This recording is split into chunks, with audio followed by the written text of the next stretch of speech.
Yeah, and I wanted to touch on like some of your training habits because when you talk to someone that's obviously won the world championships and stuff, and you've been around people that have won world championships, there's certain trends and certain things that I'm sure you've seen or you've taken part in. What were some things either that you've seen or that you've done that were useful to you with your training? Like for instance, like I know that some people love to drill, some people love to, they're like lifting weights and they think that's been helpful. What were some of the things that you found really helpful to you when you were competing at that highest level in jiu-jitsu? Yeah, so I think looking afterwards, like now that I'm retired and I look back to my career and I see everything I did, I think I think I can even talk about that and talk about your YouTube channel, for example. Okay. For example, you have a very successful YouTube channel, so I'm pretty sure I know what you did. You tested a bunch of stuff, and then little by little you were seeing what works the best, and you were doing more what works the best and less what works the least, right? For the most part, yeah. Yeah, so I think that's exactly what I did in my jiu-jitsu career. So I tested everything. Like people say, "Oh, you gotta drill a lot." I drilled a lot. Oh, you gotta train 4 times per day. I did train 4 times per day. Oh, you gotta run. I did a ton of running. You gotta do conditioning with kettlebell. You gotta lift weight. You gotta train judo. You gotta train wrestling.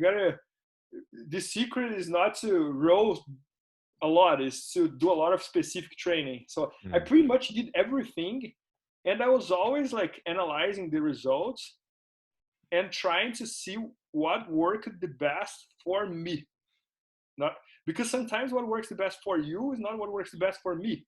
Right. So you gotta. I think I always try to tell this to everybody. Like, you have your instructor. Instructor is gonna tell you what to do, but also try to have some self awareness of what works for you.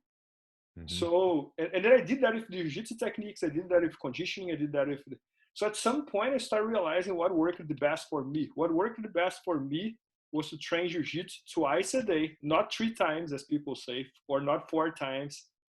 To train jiu-jitsu 2 times per day, and during the sparring, to go as hard as I could with the toughest guys that were on the mat. That was my formula, and I would also do conditioning twice a week, and sometimes once a week judo or wrestling.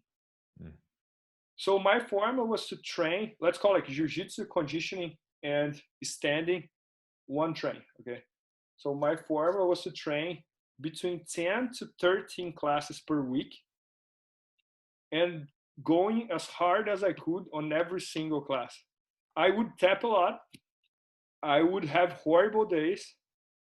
But after testing everything, after testing 4 times per day, after testing kettlebell, conditioning, lifting weights, drilling 3 hours per day, nothing worked so well for me as this, like training twice a day, as hard as I could, and between 10 to 12 classes per week. When I was younger, I would do probably like 13 classes. It was like 10 jiu-jitsus, 2 conditionings, 1 judo.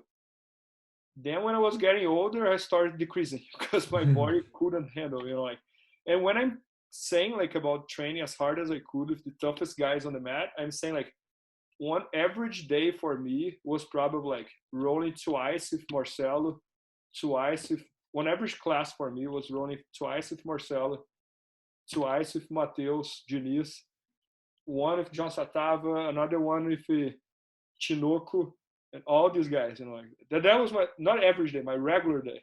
Not average because this is super tough, but that was my regular day, and I mean, there's no way to train like this and to not tap at least 1, 2, or 3 times per day, And I would tap a ton, but in my mind, I was doing the right thing, and when the tournament was coming up, I would stop training for 2 or 3 or 4 days even, and then when Saturday came, I felt like, man, I'm ready, and I'm ready for anything.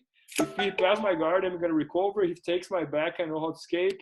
Mateus took my back 100 times. Marcelo took my back. And I'm not going to get tired because I train harder than them. and I'm gonna attack them from the first second until the last second. And if they beat me, it's because they were really better than me on that day, and I'm gonna go home cool, like. So that was my thing, like. And how much time would you give, like, say you're doing a certain training regimen, how much time would you give yourself to experiment? Would you give yourself like 8 weeks, or like say you had a tournament coming up, and then for certain tournaments, did you stick to a certain style of training just because you knew it kind of worked and you had a big tournament coming up?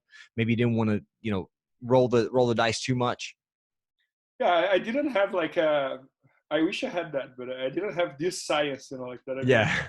It was going to be 12 weeks experiment, but it was more like, for example, there was a time that I was doing drilling. I had the mat area on my living room in São Paulo, and then I would drill every day for 2 hours.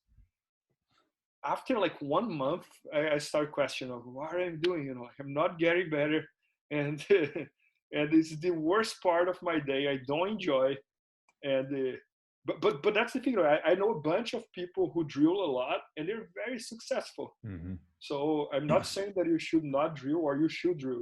I'm saying that you should test and see if you are getting better or not. Yeah, I think that's part of like an athlete's path is to, because you develop this intuition about your body. Like you kind of get a sixth sense of what's working, what's not working, or how you feel based off of it. Let me know what you think about this. Like one of the things, like, so for instance, when I first started coaching, it was mainly like mostly white belts, couple blue belts, and that was about it in the beginning. Right now we've got some tough guys and I can get some pretty tough training in, but back then it was very sparse. And one of the things I used to do was if I stepped on the mat, I would have like a specific move. So I used to go down to my coaches, or my friend who's now my coach down in Tennessee, because he had a bunch of guys winning pans and everything else and doing well in the Masters. And I went down and would train with him. He would like teach a couple techniques during his competition class. I would come back up to the gym where I train at like that night, and I would teach a class. And then during the class, I would be focused on hitting one move the whole time. So like I would just be doing that. And that to me was almost like an active version of drilling, where I'm just trying to hit that move over and over again. And, for me, it's kind of like drilling, because this white or blue belt's probably not going to stop it, but it's still like me getting a rep in, but it's a lot more fun because we're actually rolling. Yeah. So that's very, very nice.